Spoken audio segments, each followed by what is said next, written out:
at the same time, we need to also emphasize that a lot of people are dubbed into thinking about inflation, because inflation is high, let's say, especially in third world countries. And also here, we didn't face that kind of inflation, but there is a fear of inflation because of what? People are investing in places where they are guaranteed more returns than the inflation itself. So let's say if you're having 5% of inflation, they're promising at the time, let's say 10% of returns. But one has to understand that the higher the returns, the higher the risk, and people are given the let's say they were told that this kind of money that they're going to get is guaranteed, which is not. And A lot of people are conned. con for that, yes. Yeah. Like I won't say crypto in that sense, but a lot of crypto coins and such kind of Ponzi schemes are there. I don't believe crypto. I'm a very conservative in part of investment, and I think one has to be conservative. Yeah, with their money. With your money, and crypto to me is not an asset class. I'll tell you why. My definition of an asset class is anything which could be mortgaged or lended to a bank is to me an asset, right? And this is the Right. real world example of Yeah. it. Can we lend? Would any bank accept crypto or Bitcoin as a collateral? No. No, not in the world. Can any bank would actually go on in very Pakistani terms would go on to keep a Bahria town apartment as a collateral? It No, won't, it because won't. it doesn't have a lease, Yes. right? So anything which could be mortgaged is collateral. Sorry, is an asset, right? Yes. And anything that cannot be mortgaged is just piece of paper, Yeah. right? So one has to see out of proportion returns. One has to stay away from that. Yeah, Although the passive we income see is all good. these shining stories of I bought one Bitcoin and everything, and these are about 1 in 6 or 8 billion people, right? Yeah. Right, and we tend to see these things. We don't see millions of people who invested in stocks and grown. The whole of US has grown.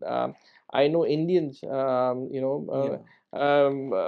we would do a podcast in Hindi and Urdu sometime afterwards.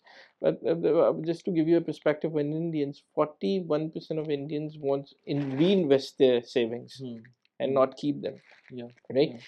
Even in Pakistan, you have exceptionally good saving rates and everything. Stock market's done, Very well for the last for the last year, and then coming into this year as well. coming into this year. So there are real avenues where we can invest and But make the problem is nobody wants to get rich slowly. As I think Warren Buffett said that, or Charlie Munger, I don't know whom said that, but that's the problem. People want to get rich quick, and there the con men come. And another aspect, I always give advice. You see, we both are sitting. We are not very fond of cars. We just bought a big car. I told Wali about it, and we were discussing about. And I think I I think with you should buy a comfortable life. You should, when you have money. But money, if you have money, doesn't you have to be wise in spending it. No matter how you're a billionaire or a millionaire, people say people didn't make that money for me and you, right? We worked hard for that, right? So we have to spend that money past. And I think always, uh, after 40, when we see our children grow up and and everything, I think every dime of that what we have earned belongs to the to a next generation, not to us.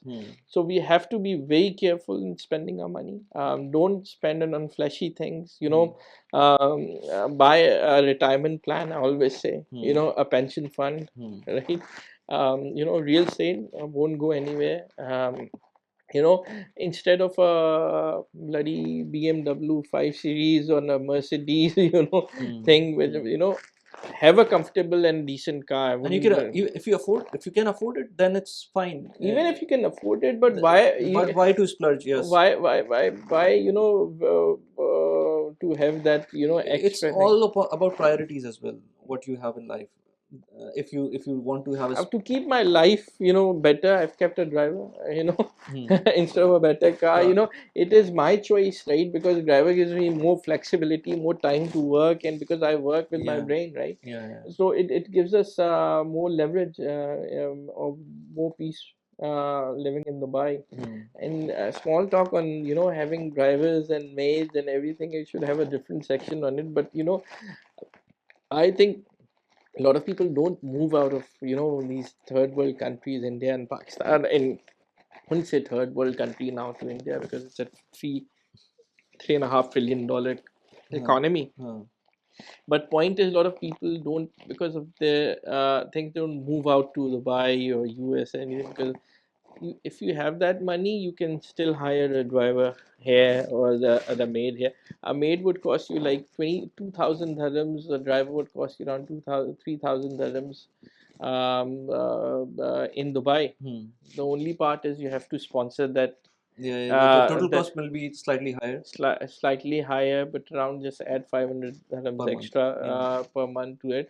But you make your life easier. So if you have that disposable money, use it to make your life more comfortable. There yeah. are options here everywhere.